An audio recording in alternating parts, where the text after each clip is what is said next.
भारतीय सेना की शुरुआत 1 अप्रैल 1895 को ब्रिटिश सरकार ने बॉम्बे, मद्रास, बंगाल और पंजाब की अलग अलग सेनाओं को मिलाकर पहली बार एक एकल भारतीय सेना इंडियन आर्मी का आधिकारिक गठन किया। यह भारत में एक संगठित और केंद्रीकृत सेना की सबसे पहली आधिकारिक शुरुआत थी। स्वतंत्र भारत के पहले कमांडर इन चीफ की नियुक्ति 15 जनवरी 1949 को फील्ड मार्शल के.एम.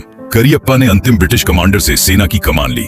सेना का नेतृत्व पहली बार पूरी तरह से एक भारतीय अधिकारी के हाथ में आया। इसी ऐतिहासिक दिन को आज भी हम सेना दिवस, आर्मी डे के रूप में मनाते हैं। आजाद भारत का पहला युद्ध, कश्मीर अभियान। आजादी के तुरंत बाद अक्टूबर 1947 में पाकिस्तानी घुसपैठियों के खिलाफ भारतीय सेना ने अपना पहला युद्ध लड़ा। भारतीय सेना ने इतिहास में पहली बार इतने बड़े पैमाने पर एयरलिफ्ट, हवाई मार्ग के जरिए श्रीनगर पहुंचकर कश्मीर घाटी को दुश्मनों से बचाया। पहले सर्वोच्च वीरता पुरस्कार परमवीर चक्र की शुरुआत कश्मीर युद्ध में अदम्य साहस दिखाते हुए श्रीनगर हवाई अड्डे की रक्षा करने वाले मेजर सोमनाथ शर्मा को देश का पहला परमवीर चक्र दिया गया। यह आजाद भारतीय सेना का सबसे पहला और सर्वोच्च सैन्य सम्मान बना। रियासतों की सेनाओं का भारतीय सेना में विलय क्या हुआ? आजादी के समय भारत में 500 से अधिक रियासतें थीं और कई राजाओं के पास अपनी सेनाएं, जैसे Patiala state force, Gwalior state force थीं। इतिहास में पहली बार इन सभी अलग अलग राजाओं की सेनाओं को भंग करके आधिकारिक रूप से भारतीय सेना की रेजिमेंट्स में मिला दिया गया। रॉयल शब्द को हटाना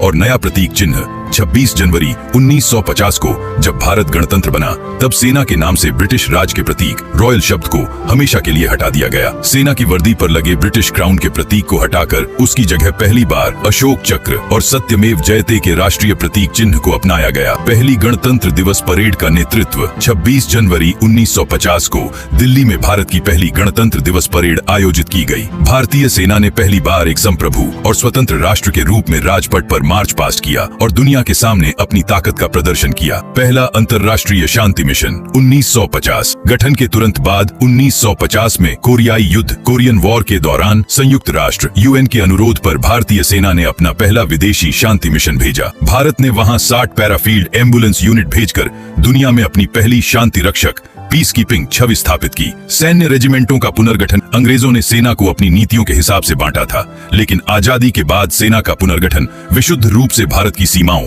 पूर्वी, पश्चिमी और दक्षिणी कमान की रक्षा के लिए किया गया। सेना ने जाति और क्षेत्र से ऊपर उठकर देश के प्रति निष्ठा की पहली सामूहिक शपथ ली। राष्ट्रीय रक्षा अकादमी (NDA) की नींव 1949 थल सेना, नौसेना और वायुसेना के अधिकारियों को एक साथ प्रशिक्षित करने के लिए दुनिया के पहले त्रिसेवा संस्थान ट्राई सर्विसेज एकेडमी की योजना बनाई गई, जो आगे चलकर NDA बना। देश को अपने स्तर पर भविष्य के सैन्य लीडर्स तैयार करने का पहला स्वदेशी रास्ता मिला। इस तरह की और भी वीडियो देखने के लिए हमारे पेज को फॉलो करें। जय हिंद, जय भारत।